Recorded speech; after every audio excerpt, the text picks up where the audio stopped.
Assalamu alaikum wa rahmatullahi ta'ala wa barakatuhu.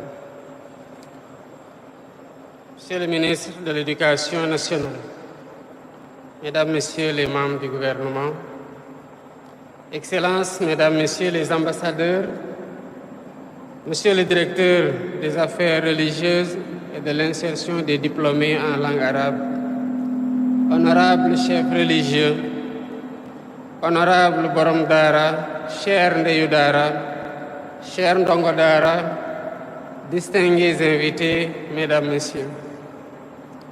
C'est avec une émotion empreinte de respect et de reconnaissance que je prends la parole en ce jour, marqué par la célébration de la 3e édition de la Journée nationale des Dara.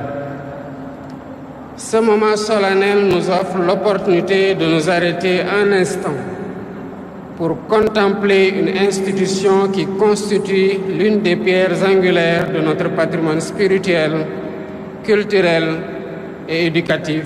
Je veux nommer les Dara.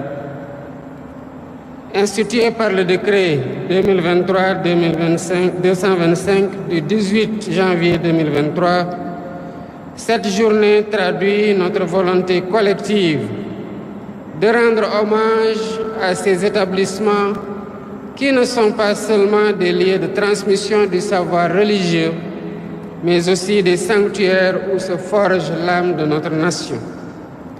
À travers les siècles, les Dara ont su, avec abnégation et en célébrant les Dara aujourd'hui, nous honorons non seulement leur héritage historique, mais aussi leur rôle central dans notre vision éducative contemporaine.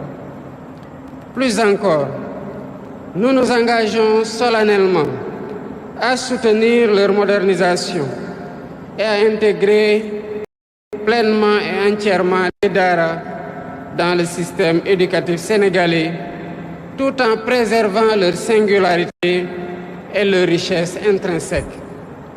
Mesdames, Messieurs, si les Dara rayonnent par la noblesse de leur mission, c'est grâce en grande partie à celles et ceux qui les portent au quotidien. Je tiens à saluer ici avec déférence, la déférence qui s'impose, les Borom Dara, ces éducateurs hors pair, véritables artisans du savoir et de la vertu. Par leur dévouement, souvent dans des conditions difficiles, ils inculquent aux jeunes générations des principes de foi, de discipline, de respect, d'humilité qui constituent le socle de leur épanouissement. À leur côté, les Ndeyu Dara jouent un rôle tout aussi fondamental.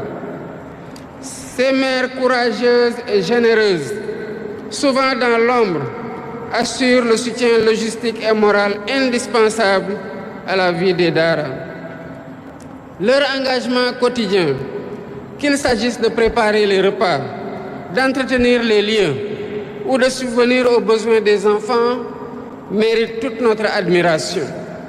Que ces femmes soient assurées de notre reconnaissance et de notre soutien dans leurs efforts constants au service de l'éducation et de la solidarité. Cependant, il serait injuste de taire les défis qui ternissent parfois l'image des Dara et leur noble vocation. Le phénomène de la mendicité forcée des enfants, hélas trop souvent visible dans nos rues, constitue une déviance qu'il faut corriger par rapport à l'esprit originel des Dara. Ces pratiques qui n'ont rien à voir avec l'essence même de ces institutions doivent être revues. Il est de notre devoir collectif donc d'agir pour que chaque enfant inscrit dans un Dara puisse apprendre et s'épanouir dans la dignité. Mesdames et Messieurs, face aux défis et aux opportunités qu'offrent les Dara, il est urgent de concevoir une nouvelle approche ambitieuse et inclusive pour en assurer la pérennité et le rayonnement. C'est pourquoi j'annonce aujourd'hui la convocation des premières assises nationales des Dara. Ces Ces assises qui réuniront tous les acteurs concernés, éducateurs, décideurs politiques, familles religieuses, partenaires techniques et financiers, auront pour mission de réfléchir à une refonte en profondeur du système des Dara. Il s'agira, dans le cadre de ces assises, de repenser leur place dans le système éducatif national afin de garantir une équité totale entre tous les enfants sénégalais, quelle que soit leur voie éducative.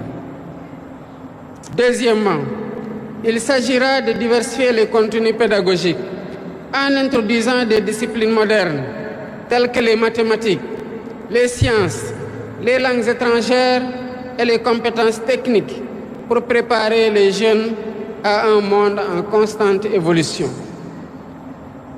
Troisièmement, il s'agit de créer un cadre institutionnel et financier stable pour soutenir les Dara, public-privé et un appui accru de l'État. Cette réforme ne vise pas à dénaturer les Dara, mais à leur permettre de répondre avec efficacité et pertinence aux exigences de notre époque, tout en préservant leur âme et leur vocation première. Déjà, les Dara modernes témoignent de leur capacité à s'adapter et à exceller. Les succès éclatants des Ndongo Dara lors des compétitions internationales de mémorisation et de récitation du Saint-Coran en sont une preuve éclatante. Ces jeunes garçons comme filles font honneur à la nation et portent haut le flambeau de l'excellence sénégalaise. Par ailleurs, les élèves issus des Dara qui poursuivent des études classiques dans nos universités et établissements d'enseignement supérieur illustrent la complémentarité qui peut exister entre tradition et modernité. Ces réussites individuelles, souvent méconnues, nous rappellent le potentiel immense des Dara et la nécessité de leur offrir un cadre optimal d'épanouissement. Mesdames et messieurs, la préservation et la valorisation des Dara sont une obligation morale.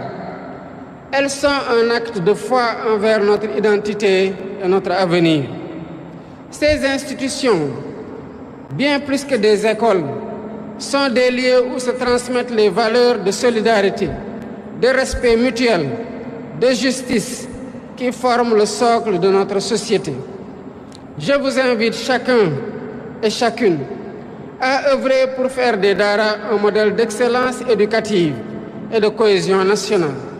C'est ensemble que nous réussirons à bâtir un Sénégal où chaque enfant, quelles que soient ses origines, quelles que soient ses croyances, pourra s'instruire et s'élever dans la dignité. Je vous remercie de votre aimable attention.